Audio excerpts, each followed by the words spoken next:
whatever I say may look like a design, but it has been more of an accident that how my career has evolved. Having joined in 2002 with a very small amount of capital, in 2007 the company went for listing, and very soon we were $1 billion company.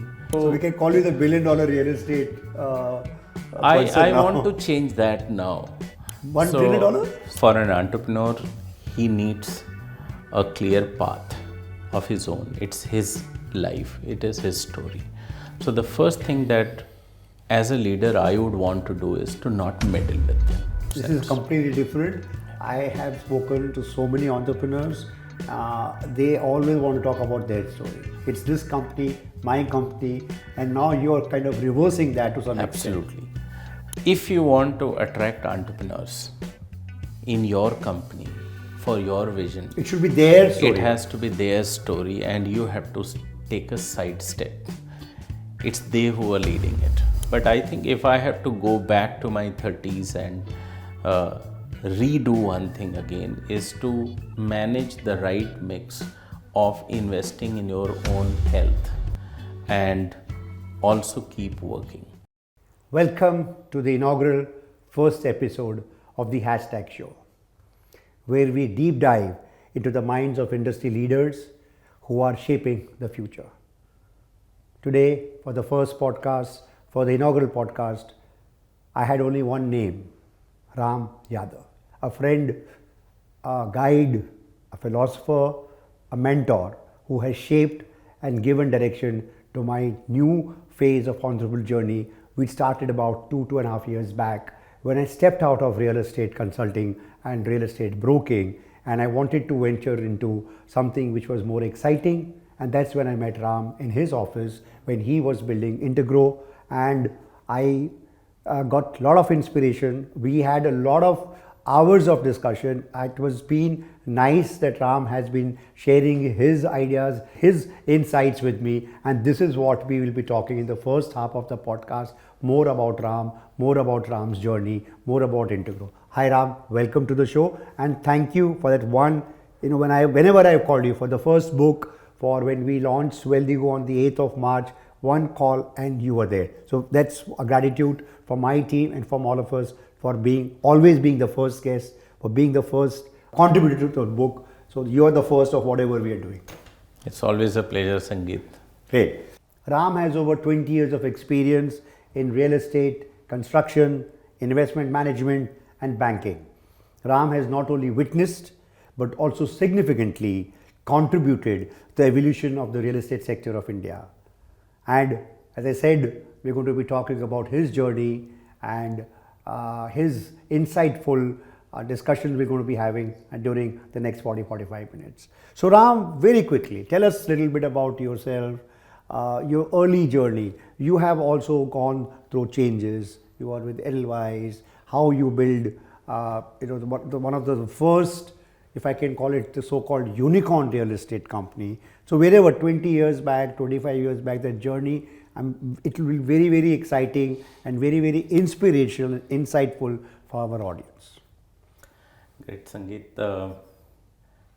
Whatever I say may look like a design, but it has been more of an accident that how my career has evolved.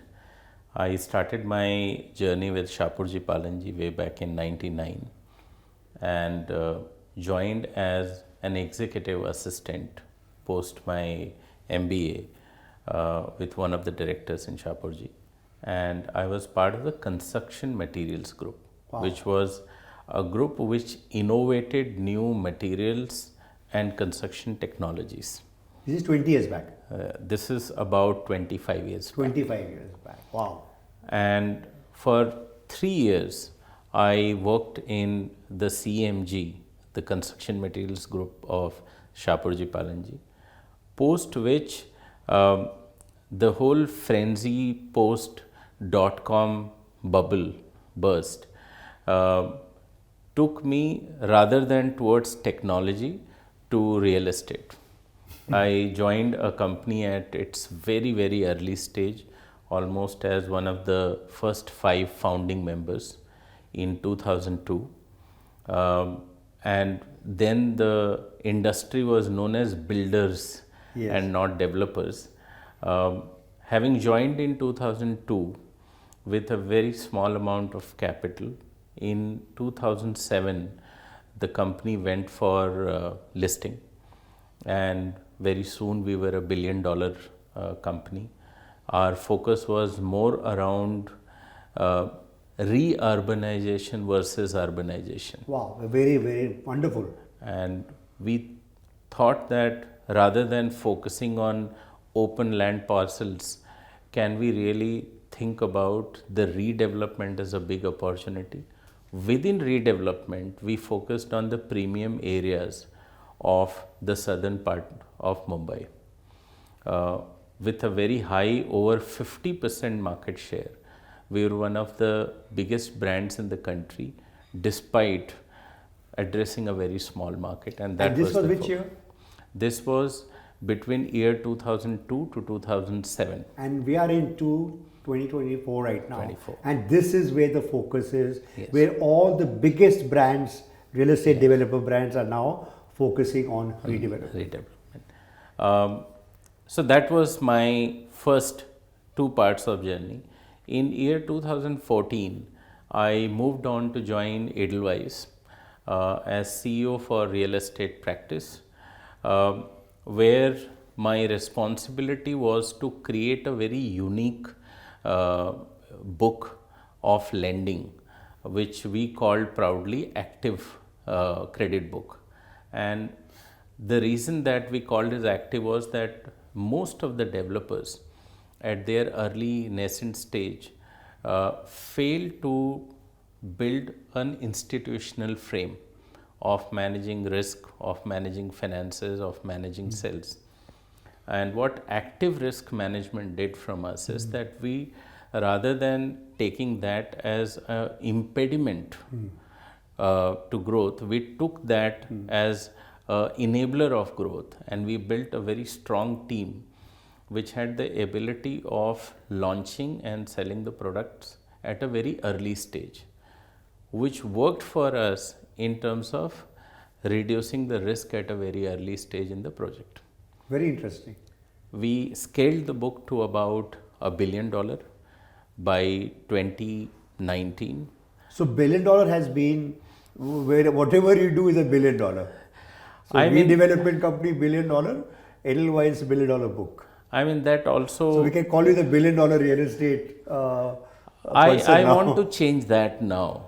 $1 trillion? So when I moved on from Edelweiss and started my journey with Aurum PropTech and Integrow Asset Management, my goal was that in the first step, can I scale it to about a $10 billion book? 10 billion. And not stop at that. That's only the first phase.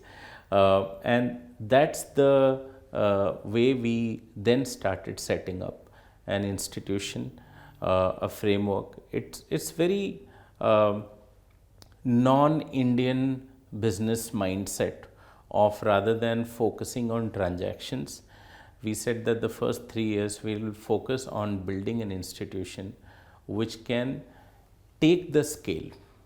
Because my belief is that in India, which I started by saying that when I built Orbit Corporation to when I built this first book, which was the active credit, I felt that the Indian business and entrepreneurs mindset is more around chasing the transaction. Versus if we go to more institutional companies invest, their mindset is to address the scale.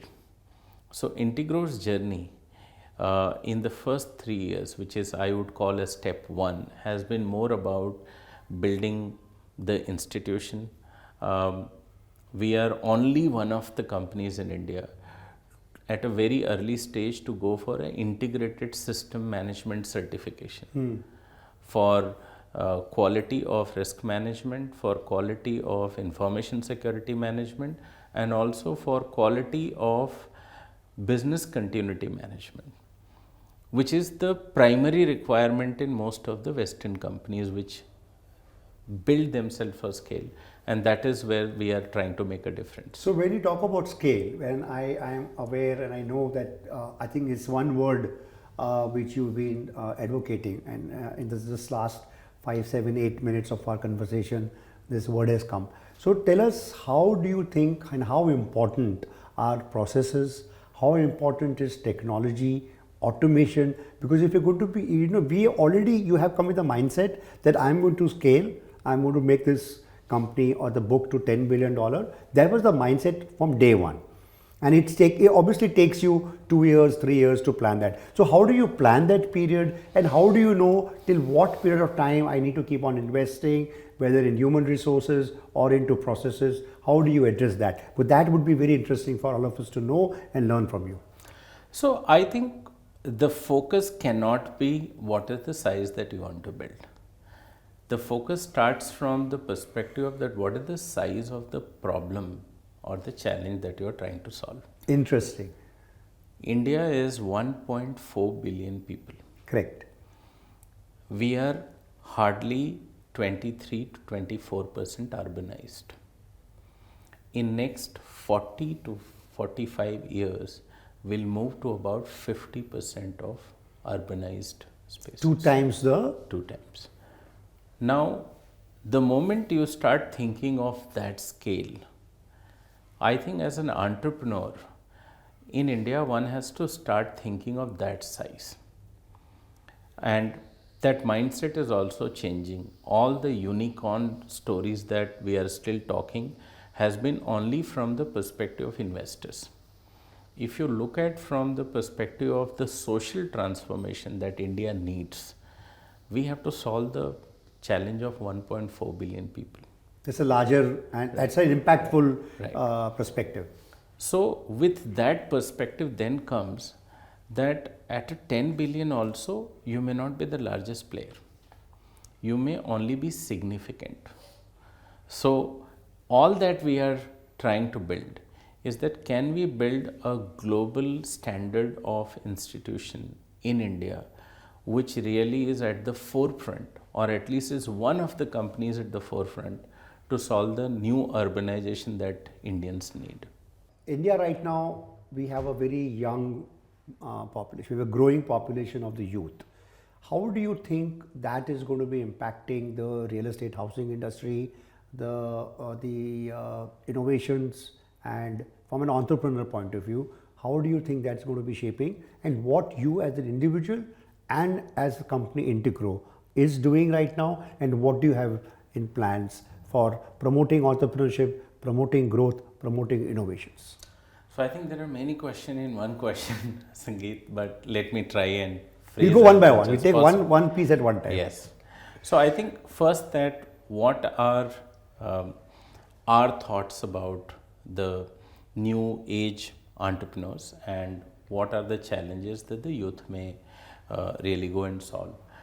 I think technology is the real elephant in the room that we really don't know what cultural changes would happen, and it is already happening in the underbelly of the entire change. If you take, say, artificial intelligence, for example, it is changing the way the jobs should be. And once the nature of the jobs change, the nature of saving will change, the nature of expenditure will change. Where would the youth go and spend that money? Correct. From a real estate perspective, I think what is evolving slowly is that the real estate ownership is moving more towards financialized version of institutions owning the larger piece of real estate. Correct. And the youth want to experience lifestyle in a very different way than what has historically been. Correct. So, for example, co-living is emerging as a new wave of housing solution for the youth, for both student housing as well as for the first time job or people who are at their early stage of jobs. So co-living is one emerging area. The second one is that in India, historically, the financing of retirements had not been met very well. Correct. Now, because that is slowly the wealth creation is happening, there will be more qualified, well financed senior citizens who can finance their second innings. So, the second inning houses or the retirement houses as institutionally owned houses are going to grow drastically. So, these are the two things that we are seeing. Very, very contrasting, right? Yeah. So you're talking of youth As and well seniors. as. So I am sure, again, we all know that you believe a lot in data. Everything what you do is based on data. So do you have any insight as in India at the population which we are? Is that one of the reasons that we have an aging population which we need to take care of? And there's an opportunity there, and we have a youth population where again there's an opportunity. So these two sides of the so-called supply, or of the demand rather, do you think that's where the opportunity is, the big opportunity for India? Yeah, I think the big opportunity for India is in three areas. Number one, wealthy senior citizens. Wealthy citizens. Wealthy senior So citizens. that's the legends. Legends. The second is the working class, which is the expanding middle class, which is increasing in the country. They have more disposable income in their hands. And third is the new age jobs and the new youth who's coming into the job market. So there are three opportunities. Got it. Do you think, one more question here, because I face that when I talk to a lot of the youth, and there is a lot of social media, we have all our business leaders and coaches, they keep advocating that, do not work for others, be an entrepreneur. I keep saying that if everybody becomes an entrepreneur, who is going to do all the work? What is your thought on that? You are building an institution. We are right now talking about real estate. We're talking about investments. We're talking about wealth creation.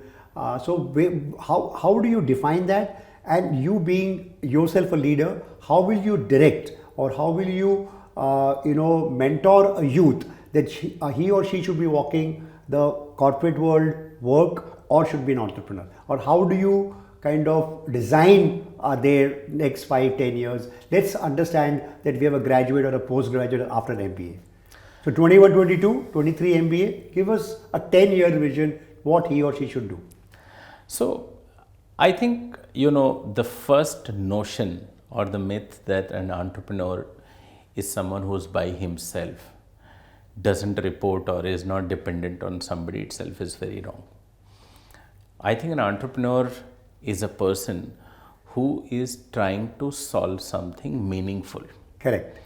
And to solve something meaningful, it necessarily does not mean that you do a job or you open a company, right? I think it is a symmetry which can work together. They can coexist. Do you think it's a mindset? I think it is a mindset. So if somebody is an entrepreneurial mindset, he can only be driven by a vision. He can only be driven by the clarity. And despite of the two things, which is vision and clarity, he can still work with things which are not clear. And this is where the spirit of entrepreneurship comes. I think India at $2,300 per capita income, if we have to stand with the countries which are at $70,000 per capita income, huge gap.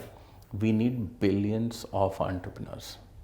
And that entrepreneurship does not mean that every individual owns a company, but every individual works for a particular vision, and that vision piping is what a leader does. So with a team of about 30 people plus, I believe that all 30 of them are entrepreneurs because they are trying to build something with a vision.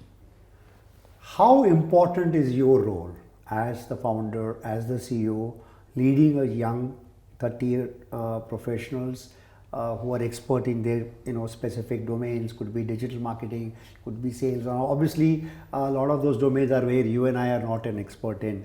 How do you select? How do you choose that resource who's going to be part of your team? That's my first question.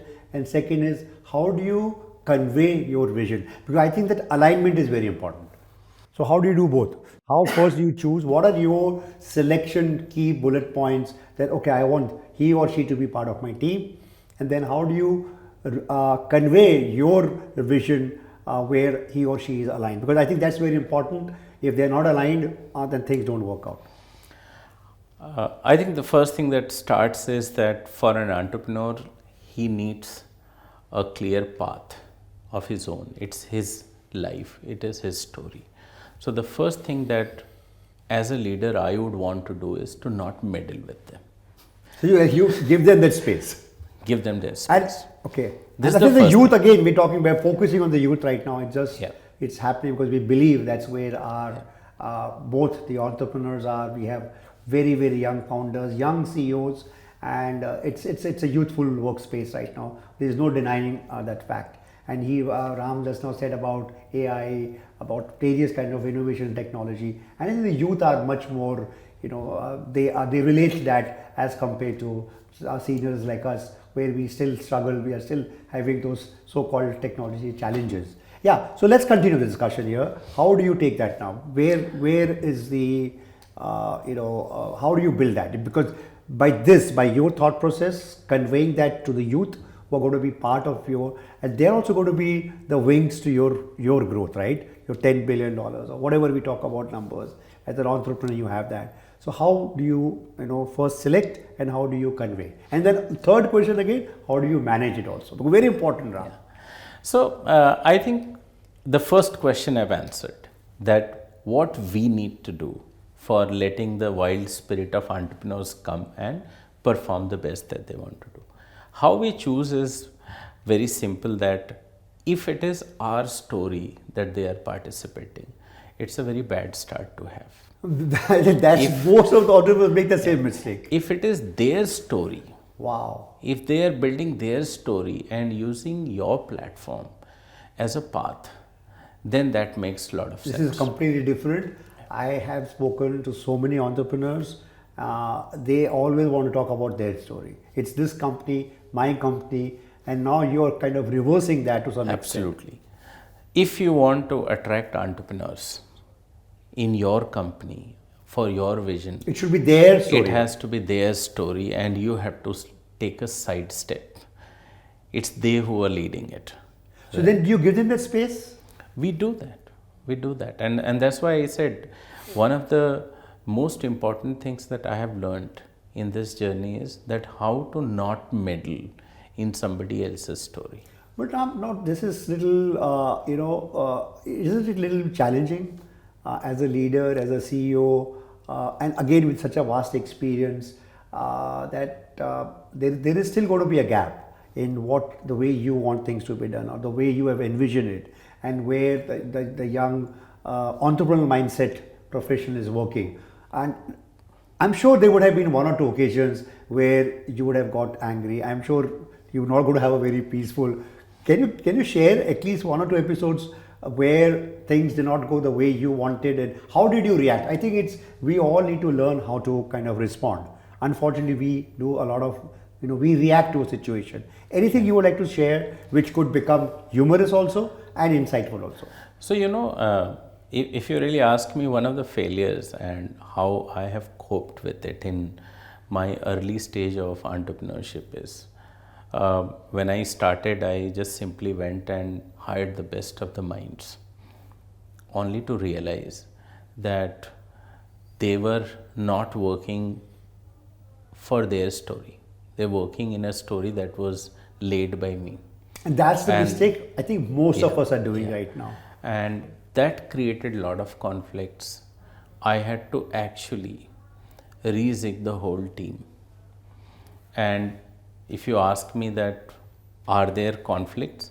I say all that we do whole day is manage conflicts. That's right. As a leader, that's your job. If you want entrepreneurs to work with you, they will have their own ways of working and styles and the way they think about life or the way they have lived their life. I think the most important part where I started is that when you are building an institution, The vision needs a particular process, systems, governance as a path. And that's the reason I said the first 3 years, our focus was not on transaction. Our focus was on building the right process, the right technology, the right culture, how people will work with each other, including going for a third party certification, because that's what provides the confidence not just to us but to the whole team. Correct. That they are part of a system. Correct. But it is their story that you can't take away from them. Very interesting. I've been reading about this, about culture. Tell us something about the work culture at Integrow. Again, how do you become friendly or do not become friendly, or where do you draw that line? That boss, ultimately, I am the CEO, I am the founder, so I am the boss. I am going to be finally writing the check. How and where do you kind of draw that line? How friendly should you be, and how strict should you be? I think more than friendly or strict, how objectively you are assessing and reassessing your vision and the path. That matters the most. In doing so, you may find that few people are straying away and few people are walking the path and few people are slow. I think the balance in leadership is to ensure that you consistently create a pipe that people walk towards that vision. If you don't do that, then the conflict that you manage is a negative conflict. Got it. And when I say we manage conflict every day without fail, basically means that create the conflict in a positive way. And that is to ensure that you walk on the path of vision. So obviously we, as India and other countries growing, and like you said, there are very few companies and organizations like Integrow who believe, and I hope that this today's podcast will encourage and promote this new concept and new age of entrepreneurship within an organization, and that kind of breaks this myth what we all have, especially the youth have, and this is especially for all of you there, that don't have to listen to others, that be your own boss, don't work for others. It doesn't work that way. You need experience, you need mentorship. This is what I have seen. A lot of youth, they don't have the right guidance, and they then don't get the right, and then they build something and unfortunately they have to fail. So you all require mentors. Even now, we've been discussing this, everybody keeps learning. There is no age not to stop, to stop learning. You continue learning. So that's where we are going. You said about the work culture, you said about youth. How important would it be as the CEO and founder of Integrow to retain the right team? I think retention is one of the biggest challenges in building the institution because things change. And when you get the dynamic people, they come with dynamic energy, and dynamic energy always wants to rise above. I think what brings them closure, it's the right mix, and that is what we call as enduring organizations always have the good mix between the static energy and the dynamic energy. Static energy is the values, the culture which binds you with the vision, and the dynamic energy is that youthful energy which tries to do everything possible to get to that vision. Wow. And I think that right mix is what a leader has to always manage. And you got to manage that as a leader. You have to manage that. That's what. Absolutely. That's what comes at 9:30 in the morning when you come in the office. That's what your job is. Absolutely. So nothing is bad. I don't want to have systems which stop the growth of individuals, and I don't want to have systems which give just a freedom that they go wild. So right? That's very important, right? Got it.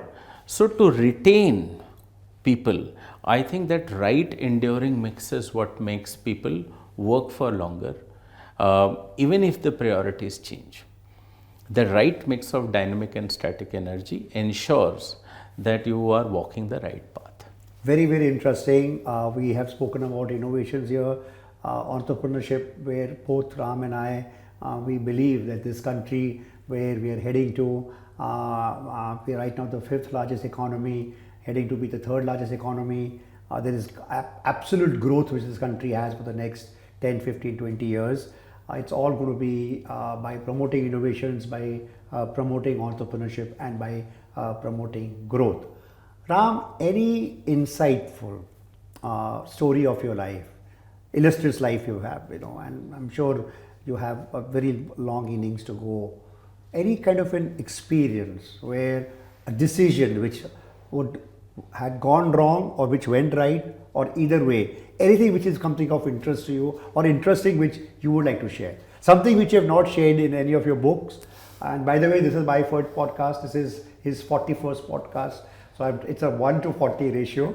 So anything which you have not spoken ever in your previous 40 podcasts, any of that experience, where again our audience would love to get inspired, and also something where you could make this as a story where they should not make that mistake. I think this is very personal, but most of the career decisions that we take, or decisions in the business that we take, however intelligent they may be, there are also impulses behind them and biases.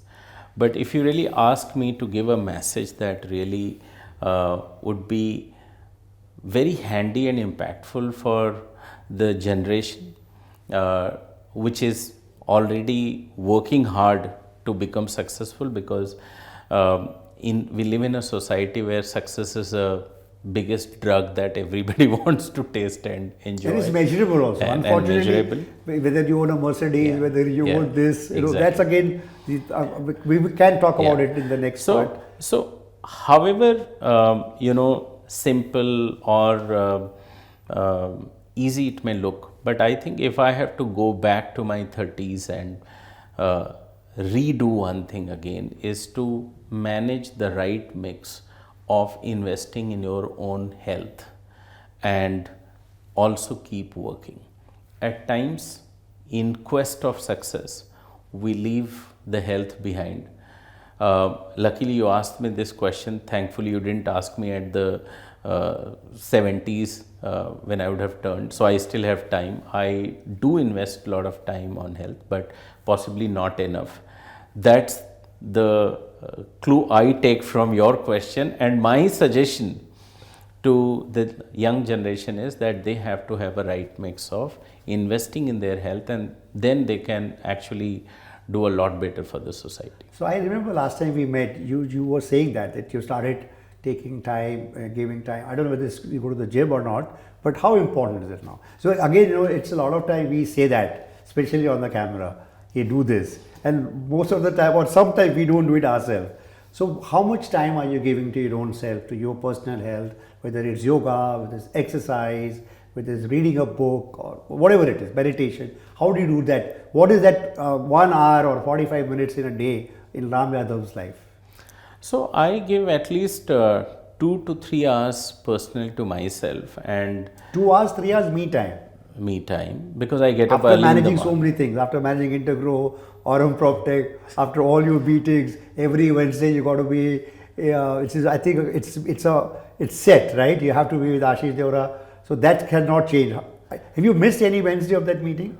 No, we generally don't. We don't, and that's going on for last how many years? It's been 4 years. So 4 years. So 4 years. I mean that's so 50 to 4 is about 200 Wednesdays. You have not missed, say perhaps 1 or 2. How you still give 2 hours to yourself? I would say that qualifies to be the me time. I think this mutual guidance, mutual understanding, and when you have got something as part of your routine, a DNA, it becomes very helpful. And I think if of all the things that I have done, if you ask me to rate it, I would rate this as number 1, because this kind of gives that energy, it gives that guidance, because we just don't end up talking business. There are so many other things that we talk to each other, understand, inspire, get inspired. So that's very, very important. Vacation, how important is it?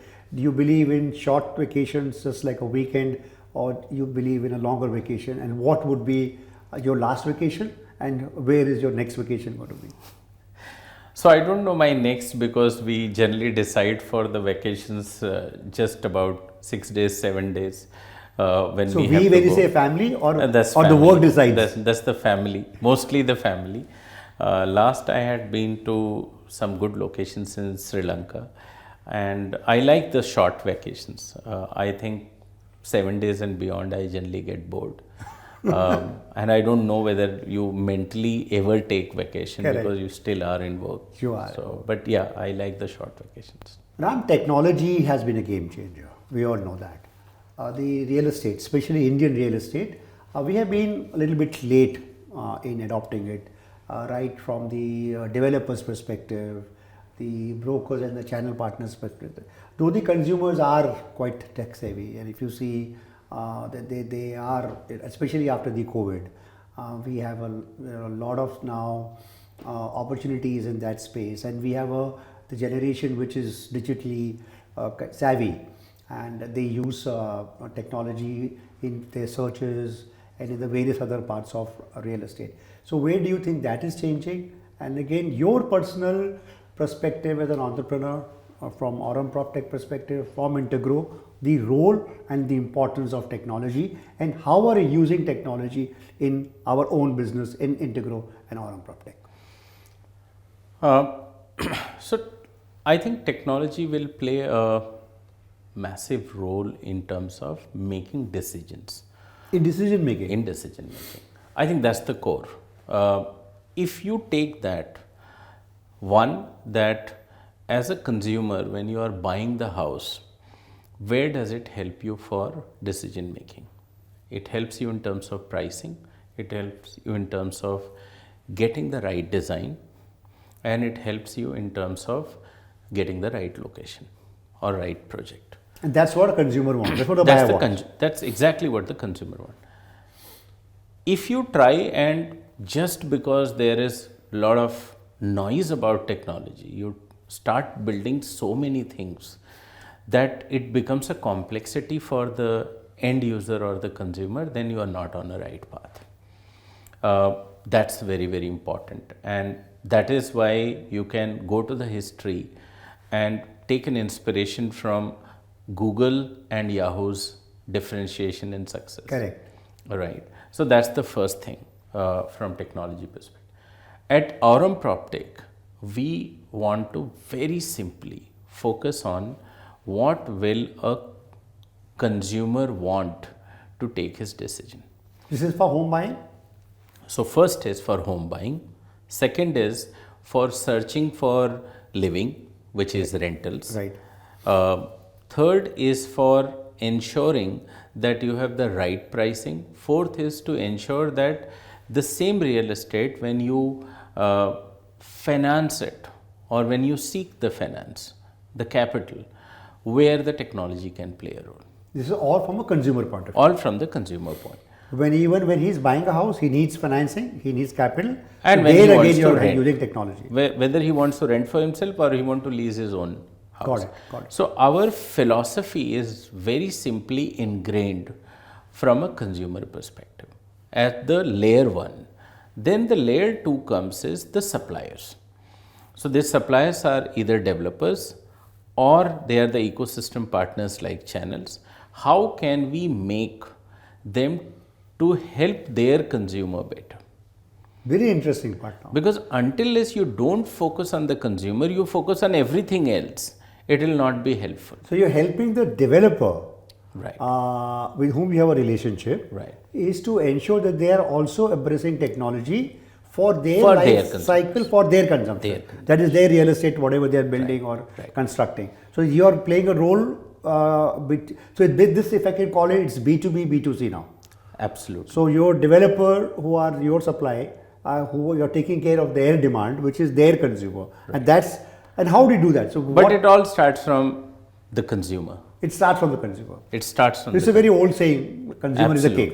Absolutely. That has not changed. Even if I don't own the consumer, Even if you don't own the consumer. it has to still start with the consumer. Very interesting. Let's do a very quick rapid round here. The best book you've read, or the best book you're reading. I know you love books. and I believe that you are a member of a book, some kind of a club, which is a book lovers club or something. Tell us something about that. Tell us the first of the best book or the book you would want our audience and viewers to read. So, most of the time we talk about inspiration or the challenge, right? And when you talk about the challenge, everything in world seems like that everything is going wrong and everything needs to be corrected. But in reality, it is very different. So, from that perspective, I would suggest a book called as Factfulness, Factfulness. which basically says that in the world, most of the things, if not all, are changing for better. Wow. If you take the right data and change your perspective, you will see that right from ecology to environment to standards of living to incomes, everything is rising in the world. Rising. So, if you ever feel that the challenges are bigger than the inspiration, read the book Factfulness, because it proves you with data that why the world is becoming a better place to live. So that's what I would suggest as one of the books that inspires me. The second book, when you talked about, I think, and that goes for new entrepreneurs as well as youth, is the matchmaking. Matchmaking. Because at the end of the day, the world has two sides. One needs and one is supplying. And it's the age of platforms which are balancing the matchmaking. So that is one of very inspiring books on how to think about building the business and creating that balance. So the business is all about matchmaking. You talked about supply and demand. Yeah. That's what we all are doing. Right. Is the age of platforms. There are so Right. many platforms. It's all about matchmaking. Right. It's the shadi.com of the Right. business. Fantastic. Any film, either English, Hindi, any film which you as an entrepreneur got inspired, or you would want, any of. So I know some friends who love the film where Abhishek Bachchan has done a fantastic role, where he played Dhirubhai Ambani. That's an inspirational film.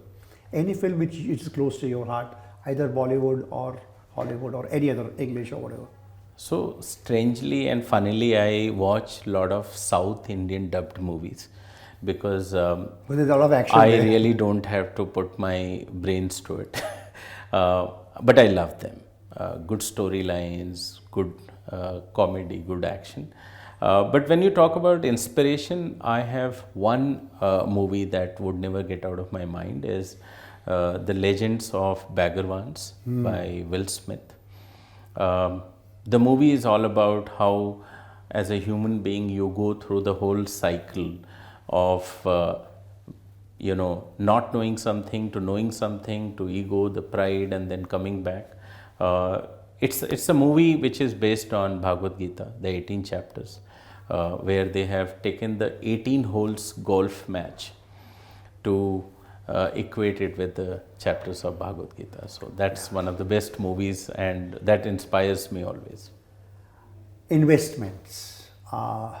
We are at the intersection of innovations and investments. Didn't get an opportunity to speak to you about investments. What and how do you advise the youth? How do they invest and where do they invest? I will have my own biases because It's okay. I am from. We're talking it from an overall. So I'm now talking to Ram Yadav. Obviously, we are here in the office of Integrow, so there has to be real estate. Keeping that in mind, other than that, anything else, you would, because I think this the early part of the discussion started there, that we are right now at an age where there is a lot of opportunities, there's a lot of wealth being created right from the youth. There is a lot of senior citizen wealth, which is the old money getting multiplied. So what is your advice to both? It could be the senior citizen, the old, or the youth, whatever you would like to. And the wealthy and all those who are chasing that wealth, the new wealth. I think the one thing that I would advise is strongly is the allocation. Do not be driven by either equity markets or just by real estate or just by commodities. I think at the end of the day, it's a good mix that you can manage through allocation. Youth are generally driven by the markets and the equity. It's a great investment, no doubt about it. But when the cyclicality hits, then you again go back. So allocation, consistency, and do it over a longer period of time. So these are the three things I would advise for investments. Where do you see India next 3 years, next 5 years? We have a strong leadership. Though the last elections, there has been a little bit of a reluctance for the government to get into the powers what they were expecting. But still, we have a very good government. We have a very good government in at the center, and even the states. We are seeing a lot of change. There is this focus on growth. Where do you see India? So to sum this up, wonderful discussion, a lot of insights on entrepreneurship, on innovations. Where is the India growth story for the next 5 years?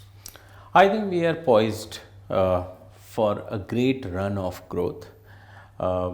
And while politics and policy making will keep making either good or bad, but that would be very momentary. I think if you want to look at India, look at the aspiration of where India wants to, with the perspective of 1.4 billion people. And I think that is where I always say that you cannot bet against India. Cannot bet against. You have to bet for it. And we are I would say we have formally entered the golden decade, where right from infrastructure to real estate to industry to services, everything is going good. The one risk that, of course, that from a policy making perspective that India will have to really work on is the employment, because as the technology keeps on changing so fast, the nature of employment will change, and that's where I'm sure the policymakers are also taking that as a challenge, and that's going to remain. Most of the organizations are focused on employing the youth right now. So I can see that. And again, another problem is that the 40, 45, those who don't want to change, it's always been said that it's not that AI is going to replace. Right. It's the people who do not use or embrace AI are going to get replaced. So we had a wonderful discussion here. Thanks again, Ram, for being the first on the book, first on our show. And I hope all of you had a good learning. We spoke a lot about entrepreneurship. We spoke a lot about growth. We spoke about the India growth story. And this is the first podcast. So we look forward for your wishes to keep us encouraging. When we started this podcast, we have a dear friend here who's been telling me just to be myself. This is my first podcast. So if there has been a little bit nervousness, please excuse me. I will improve by time. This is his 40th or 41st. This is my first. So you've got to give me that little bit of scope for improvement. And we will continue to have conversations with leaders, with business tycoons, with first-time entrepreneurs, with new age entrepreneurs, with investors. And we want to make the hashtag show as whatever is trending, whatever is impactful, whatever is purposeful, whatever is going to impact your life is what we will be talking on the hashtag show. We will be going live on the 7th of September. We will look forward for your love and for your support to make this podcast just not a podcast. It's more about insights. It's more like a masterclass. So today we had the first masterclass session with Ram Yadav. Thank you, Ram, for being on the show. Thank you. Thank you.